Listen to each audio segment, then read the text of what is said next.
On our joint graduation ceremony, my father announced he would give my twin brother Logan a large sum to start a business.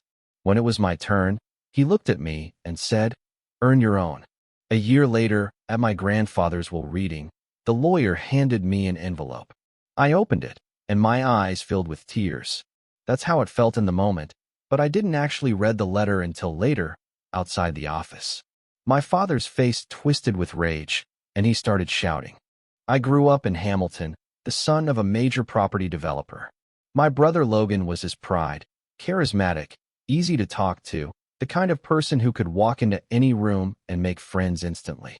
People liked him within minutes. My father liked him within seconds. I was different. I was direct, stubborn, and never pretended to agree just to keep the peace. It made me hard to manage, and in my father's world, that meant I was a problem. My mother tried to smooth things over between us. She would speak quietly at the dinner table, asking me to just let it go when my father praised Logan's latest success. But those cracks in the family were too wide to cover. By the time I was 15, I understood exactly where I stood in his eyes. We lived in a large house with all the comfort money could buy, but it never felt like home to me. The only place I ever felt like I belonged was at my grandfather Robert's house. He lived on the rocky shoreline of the bay, in a smaller, weathered place that smelled faintly of salt and wood. He never cared how I dressed, what grades I got, or whether I said the right things. We would spend long hours outside, walking along the cliffs, or sitting in his kitchen while he brewed coffee strong enough to wake the dead. He would watch me closely, as if he was measuring something other people couldn't see. One night, after I had argued with my father, he looked at me and said, "You're a wolf, Ethan. Never let anyone keep you on a leash." His voice was calm, but the weight of those words stuck in my head. I never forgot them. They weren't advice in the way most adults give it.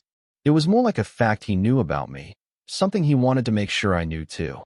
Looking back, those words would shape every decision I made later, for better or worse. And they would be the reason my father's anger that day cut so deep. Logan and I both got into the same university in Wellington. My father paid for our tuition in full, but the rest could not have been more different. Logan received a brand new SUV, a generous monthly allowance, and introductions to people my father called key contacts. I got a shared dorm room and a handshake. He said, "You'll figure it out," and left it at that. While Logan spent weekends at networking events and high-end parties, I worked nights in a small restaurant near campus. It was loud, hot, and thankless, but it paid for groceries and the occasional used textbook. Most nights I came back smelling like fried food, too tired to study, but I forced myself to stay up. I started researching the local real estate market on an old laptop, trying to understand how deals were made and how money really moved. Logan's life looked easy from the outside. He joined the Young Entrepreneurs Club, traveled with his friends, and started a small tech venture with two classmates, all financed by my father. Whenever I heard about one of his new projects, I kept my opinion to myself. Publicly, I congratulated him. Privately, I noticed how quickly my father's contacts were clearing his path. I tried my own small steps. I took whatever savings I had and bought into a joint investment with two other students, a tiny share in a rental property. It was nothing compared to what Logan was doing, but it was mine. The rent barely covered expenses, and some months I had to put in more than I took out, but I didn't care. It was a foothold. There were nights when I felt the gap between us widen. Logan's social media was full of trips, champagne toasts, and smiling photos with my father at formal events. I avoided those gatherings. I did not want to stand in the corner while they talked about the next big move, as if I were invisible. Instead, I focused on my job, my studies, and those slow, quiet investments no one else cared about. I told myself that I was building something different, not better, not worse, just mine. But sometimes, late at night, I wondered if I was fooling myself. Maybe my father was right. Maybe without him, I would always be moving slower, always behind. That thought didn't stop me, but it stayed with me, waiting for the moment it could hurt the most. Graduation day came fast. The ceremony was in the main hall, filled with families, professors, and cameras. Logan walked across the stage first. My father shook his hand, smiled for the photos, and then turned to the audience. He said he was proud of Logan and announced he would be investing a substantial amount into Logan's first business venture. The applause was loud and long. When my name was called, I stepped forward. My father shook my hand, leaned slightly toward me, and said loud enough for people in the front rows to hear, "Whatever you choose to do, you can handle it on your own." I kept my face still, my voice steady as I said, "I will." But inside, it landed like a punch. It was not just what he said, it was the finality in his tone, as if a door had been closed. After the ceremony, everyone gathered outside for photos. Logan stood with my father, surrounded by friends, talking about plans for his new company. I stood with my mother, who kept glancing at me as if she wanted to say something but could not. When the photographer tried to get us all in one picture, my father put his hand on Logan's shoulder and said, "One more of just us." I stepped aside without a word. That night, while the others went to a family dinner at a high-end restaurant, I went back to my dorm. I sat on the bed, still in my graduation clothes, and started packing.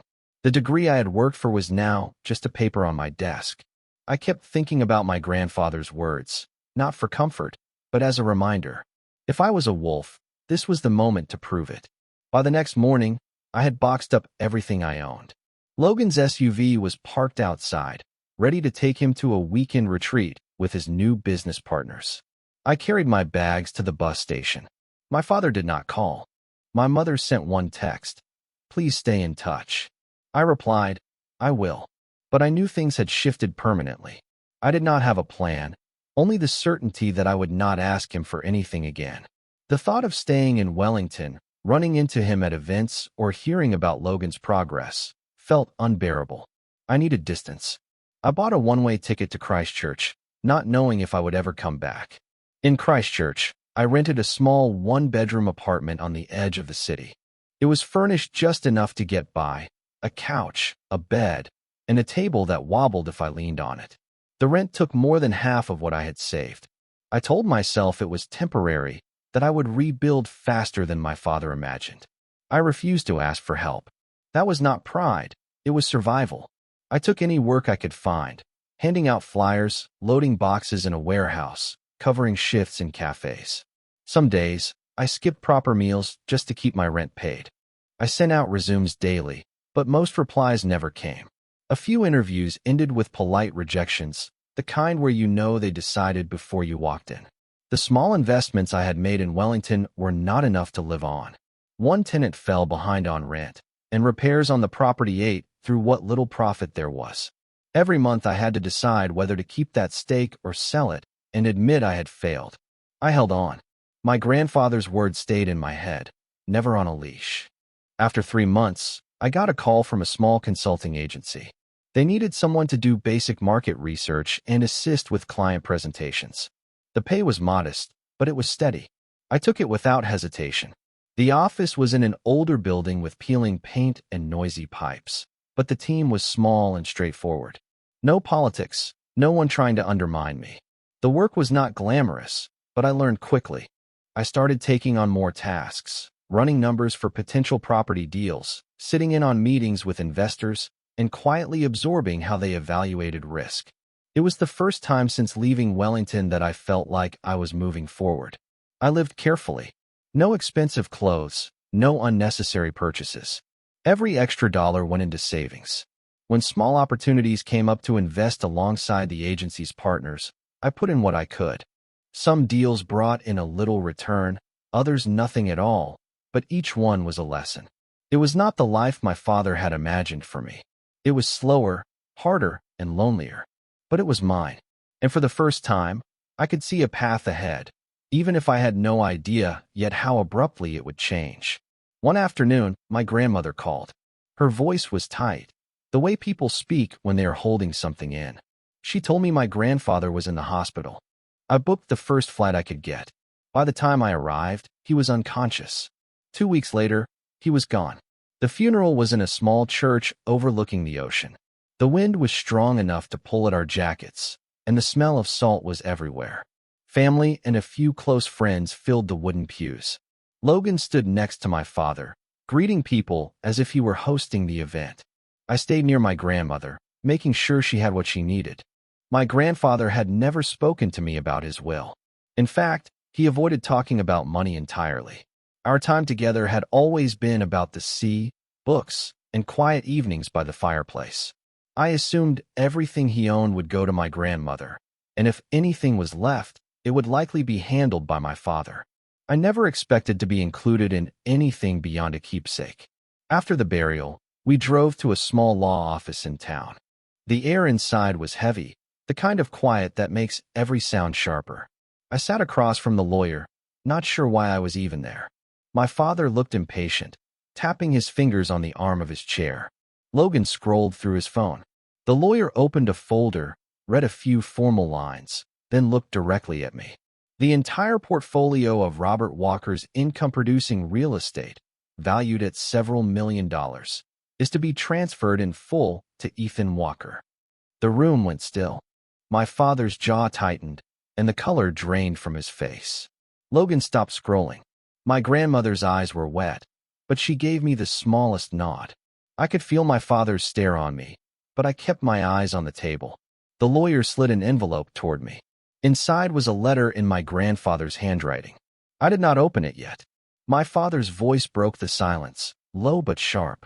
"This is a mistake." The lawyer replied, "It's not." My father didn't threaten to challenge it. He knew Robert's paperwork was airtight. His voice rose then, loud enough that the receptionist in the hall glanced in. My father leaned back, gripping the arms of his chair. His breathing was heavy. Logan avoided looking at me. I held the envelope in my hand, knowing nothing in my life would be the same after that moment. When we left the lawyer's office, my father didn't walk beside me. He went straight to his car, slammed the door, and drove off without a word. My grandmother hugged me before she left, and in that moment I opened the envelope. The letter was short. My grandfather's handwriting was as precise as I remembered. "Do not change who you are. A wolf walks alone, but sees farther." That was all. It felt heavier than the value of any property he had left me. Within a week, my father called. His voice was cold. "You didn't earn this," he said. "You're not Logan." I didn't answer right away. When I did, I said only, "I'm not giving it back." He hung up without saying goodbye. The calls didn't stop. Some were from him, others from people I didn't know well, friends of his, business associates, all suggesting ways I could make things fair by sharing the assets with Logan. Every time, I refused. It wasn't greed. It was about respecting what my grandfather had decided. Logan tried once, in person. He showed up at my apartment unannounced, leaned against the doorframe, and said, "We could run it together. You don't even have the experience." I told him I'd manage. His smile was thin, almost rehearsed. "You'll regret this," he said before walking away. I knew I was on my own. Owning that portfolio didn't mean I was suddenly secure. There were taxes, maintenance, tenant issues, and contracts I barely understood. I spent long nights going through every file, learning the names of each property, its income, its problems. I hired an accountant and a lawyer, paying them out of my own pocket because I didn't trust anyone my father knew. The first few months were overwhelming. One building had a leaking roof that had been ignored for years. Another had tenants behind on rent. Some properties were solid, others were losing money. I started making small changes, better contractors, stricter lease terms, regular inspections. Slowly, the numbers improved. My father didn't call again. Logan posted photos from events, still surrounded by the same people who had once opened doors for him. I didn't respond, didn't comment. I wasn't part of that world anymore. It was quiet most days, sometimes too quiet. But I knew I had made the only choice I could. My grandfather had trusted me, and I wasn't going to break that trust for anyone. Managing the portfolio became my full-time focus. I kept my consulting job during the day, but every evening and weekend went into reviewing leases, negotiating contracts, and looking for ways to make each property more profitable. The work was constant, but it gave me control. Within a year, I sold off 2 underperforming buildings. The proceeds went into newer properties with lower maintenance costs and higher rental demand. I kept detailed records, ran numbers over and over, and made decisions only when the math backed them. It was not fast growth, but it was steady. Not every deal worked. Some drained time and money, but the numbers inched upward, and that was enough. 2 years in, I was ready to take the next step. I left the consulting agency, thanked them for everything I had learned, and started Walker Capital. It was small, just me, a rented office, and a part-time assistant, but it gave me the freedom to choose my projects. I focused on investments that were already gaining momentum, avoiding the kind of high-risk ventures that could sink me in one bad turn. The first deals through Walker Capital worked better than I expected. A mixed-use building in the city center doubled its rental yield after renovations. A residential complex I bought in partnership with two seasoned investors brought in consistent returns within 6 months. The income snowballed, allowing me to reinvest without touching the original portfolio from my grandfather. I surrounded myself with people who knew more than I did, property managers with decades of experience, financial advisors who had worked through market downturns. I listened more than I spoke, but when I made a decision, it was final. That discipline became my edge. By the 3rd year, Walker Capital had expanded into multiple cities. The portfolio's value had grown significantly, and for the first time, I felt I was no longer just protecting what I had inherited. I was building something entirely my own. Still, the weight of my grandfather's letter stayed with me. Every time I took a risk, I asked myself if it was worth the responsibility that came with it. I wasn't chasing an empire. I was proving, to my father, to Logan, maybe to myself, that I could stand on my own terms. It was working, but I had no idea the next phone call I would get would test that resolve in a way I hadn't faced before. For years after I started Walker Capital, the fund was managing assets worth tens of millions. Most days were spent in meetings, on site visits, or reviewing proposals, but the pace didn't bother me. It felt like the work had purpose. I had built this from the ground up, and I guarded it carefully. One afternoon, I got a call from my father. I hadn't heard his voice in over a year. He didn't start with small talk. "Logan's business is collapsing," he said. "He needs you to save it." There was no request in his tone. It was an instruction. I let him speak, listening to the familiar certainty that he was still the one deciding who succeeded and who didn't. Before I could respond, Logan came on the line. His voice was softer, but urgent. "Ethan, I just need enough to restructure. I can pay it back once the contracts are in place. If I lose this, everything I've built is gone." I asked him for details, actual numbers, liabilities, and what he had already tried. His answers were vague. He kept circling back to the idea that I owed him for all the times he had looked out for me. I didn't remind him that those times were few. I just said, "I'm not investing in your company." Logan pushed harder. "You've got more than enough. This is nothing for you." I told him I could connect him with consultants who specialized in turnarounds, people who had salvaged companies in worse situations. It wasn't what he wanted. The silence on the other end stretched before my father's voice cut in, sharp and cold. "You're an ego-driven miser. You're willing to let your own brother fail just to prove a point." I didn't raise my voice. "This isn't yours to give away. It was Grandpa's. I'm taking care of it the way he wanted." There was a pause, then my father's voice dropped lower. "You'll regret this." I said nothing. I hung up and sat there for a moment, feeling the weight of the conversation. There was no satisfaction in refusing them. It wasn't about winning anything. It was about protecting what I had built and the trust one had been given. As I left the office that evening, I knew that whatever remained between us had just been severed completely. There was no way back. I left the office and drove with no destination in mind. The streets were still busy, but I barely noticed the lights or the traffic. By the time I stopped, I was at the edge of the coastline outside the city. The air was colder there, sharper, and the only sound was the ocean below. I walked to the edge of the cliff and stood looking down. The waves hit the rocks in a steady rhythm, and the wind cut across my face. I stayed there for a long time, not thinking about work, not thinking about my father or Logan, just standing where the noise couldn't reach me. In my pocket was my grandfather's letter. I unfolded it, read the single line again, and put it back. Those words had carried me from the day I left Wellington to this moment. They hadn't gotten lighter with time. If anything, The responsibility felt heavier now that I had something real to protect. I thought about what my father had said about regret. Maybe he believed the only way to avoid it was to give in, to keep the family's image intact. For me, regret would have been selling out the one person who had trusted me without conditions. The wind picked up, pulling at my jacket. The sun was dropping lower, turning the water darker. I closed my eyes and said out loud, to no one but the empty air, I'm doing it right. It wasn't about proving anything to them anymore. It wasn't even about the money. It was about keeping a promise, one that had never been written in a contract, but had been made in every quiet conversation with my grandfather. I stayed until the cold started to bite, then turned back toward the car. The road ahead was empty. I knew I would keep building, keep working, and keep the portfolio safe. As I drove away, the coastline disappeared in the rearview mirror. The sound of the waves faded, but the words stayed. I didn't need to say them again. I already knew who I was, and I already knew where I was going.